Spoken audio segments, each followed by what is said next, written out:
PINA Uganda lives to mobilize all vulnerable girls and women in need of psychosocial and economic empowerment to survive.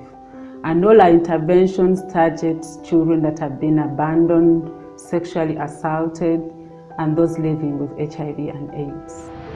The work that we do at PINA Uganda, I would best describe it as life-changing work, because we help to create hope and happiness for the less privileged children through community outreach programs.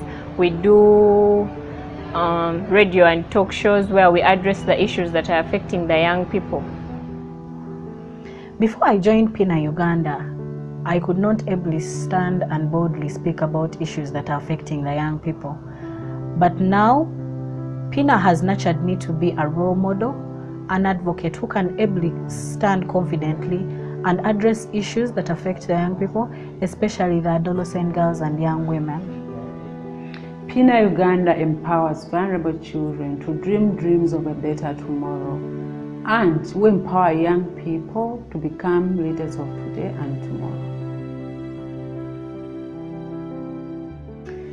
Growing up as an adolescent living with HIV, I faced a lot of stigma and discrimination, to the extent where I even believed that death was an option. But after receiving a lot of counseling, I realized that there is much more that I need to do, not only for myself, but also for other fellow young people. That is when I teamed up with another group of 4, where we started PINA Uganda. My name is Namwanje Shakira. I am 24 years old, a student at Chambogo University pursuing a degree in guidance and counseling. When I was 8 years old, I was defiled by a family friend. I was living with my uncle at the age of 11. My uncle was a drunkard. He didn't want to pay for my education, claiming that he doesn't have the money to educate a kid that he did not give birth to. My name is Winnie. I'm 16 years old. I didn't get a chance to see my father. My mother did not have a good job to take care of me and my young sister. She used to sell meat on the streets, and one day she fell sick. At the age of 6 years, I had to take over. I first saw the terrible realities of hunger and poverty among families of children living with HIV in 2004, while I was working at Joint Clinical Research Center as a social worker. And the life-threatening situation children went through in a bid to cope with HIV and AIDS inspired me to start PINA Uganda. So the very big problem with our norms and culture is that we have the instincts of not changing what we think it were and it is. The problem is our people here have a belief that if, especially the fishermen, they go to the fishing to get the money, yes, but they use other norms and beliefs in their way of culture to get the money incorrectly. Like, for example, these people, our people here, they believe that if you sleep with young girls, you are going to catch many fish and get rich, just like that, which is very wrong. So we have this kind of a struggle to let our people know that this is wrong and we have to change the way of believing it. The problem of child abuse or defilement in Kalangala is very rampant. So many of our girls are defiled. Some report, others do not report. I may say that it is a hiding place, a safe haven for some offenders. So in that regard, even when they commit sexual violence, they will always try so much to protect themselves, not to enter into the justice system. We have even another way of believing in our islands, that for example, if somebody comes from the mainland to come here, that the HIV can't go beyond the waters.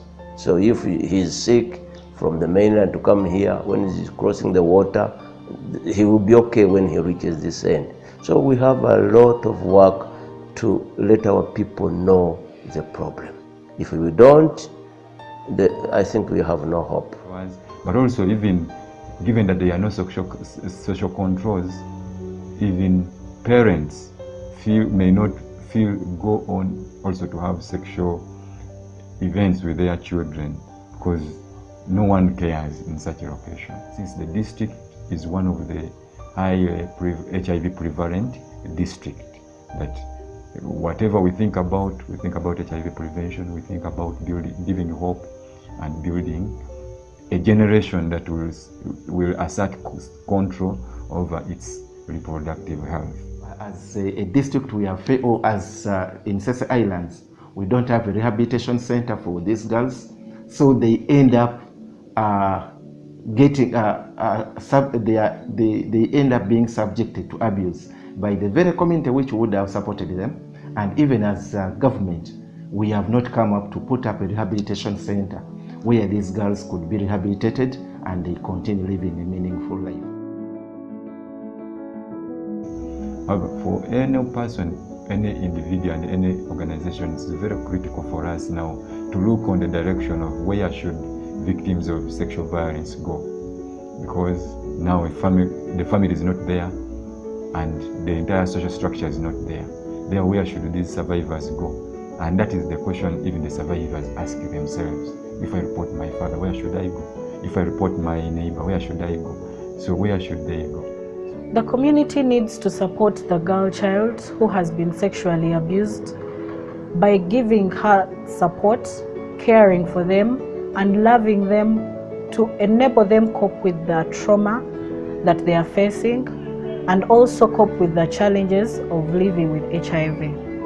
So issues of social rehabilitation, building them to have a new future becomes very critical for the girls in this regard. But I call upon everyone to join us on a project, Roof and Equip Winnie.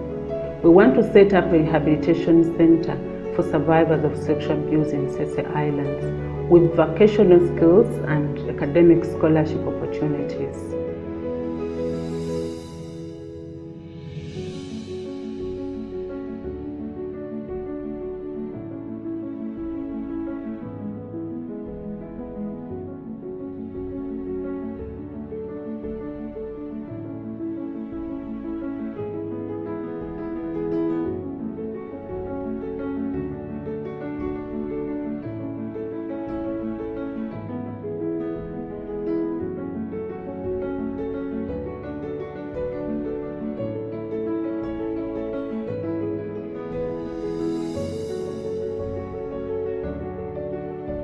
When you donate to this project, you support Winnie to go to school.